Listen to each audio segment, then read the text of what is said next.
A little more than a year ago, I made a video called The Tiger Problem. Using the Tiger heavy tank as a base, I talked about why balancing War Thunder using player stats was a bad idea. When I said the Tiger was in fact a fine tank, some people were unconvinced, concluding that I just got lucky in the games that I played. So today, we're going to be seeing just how bad or good the Tiger actually is, as well as giving advice to Tiger players who are struggling. I tend to play a short kill compilation for this style of video, so I'll go ahead and roll that now.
It should be fairly apparent, but the Tiger doesn't struggle much. You could even say it's a bit overpowered in down tiers. However, I am fully aware that most Tiger players are new to the game, and don't have as much experience as I do. So if you're struggling in everyone's favorite armored lunchbox, here are a few tips to get you on your feet. Being a heavy tank, the Tiger has to deal with a problem endemic to that class, that being that it is very allergic to up tiers. At 6.0 and above, there aren't many vehicles that can't go straight through your armor, so you have to play it very conservatively. To see if you're in an up tier, look at the spawn point cost of your tank before you spawn in. If it costs 100 points, that's a full up tier. In that scenario, the Tiger is best played as a defensive ambush vehicle. There are some pretty reliable ways to get kills in an up tier. One is to guard common flank routes. Make sure you stay close to teammates as well. The Tiger doesn't have great reaction times, so if a teammate's nearby, they can watch your back for you.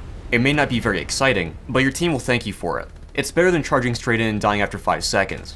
There's also no rule saying that heavy tanks can't flank. It's a very solid and reliable way to do well in matches. People will always tell you to angle your Tiger, and this is good general advice, but it's a bit more complex than that. The Tiger's lower side is relatively thin, at least compared to your upper side armor. If you angle your Tiger too heavily, the enemy can go right through them. It's a good place to shoot, especially since that's where the ammo is stowed.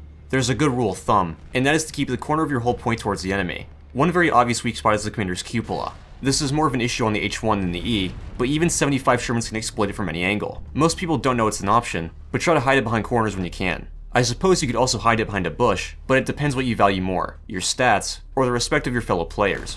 If you're fighting in CQC, especially with another heavy, make sure your gun barrel is always moving. It'll make it much more difficult to hit, which is good, because it's one of the first things players will attempt to shoot. Some tanks are especially difficult for the Tiger to destroy, with the Sherman Jumbo being one of the most common. Shooting the MG port is usually a one-shot kill, but it is very inconsistent with volumetric shells. The base of the cupola makes for a good backup spot. It kills the commander and gunner, and if you're lucky, it can even damage the gun breech. You can try your luck with the gun barrel, but it's a fairly small target.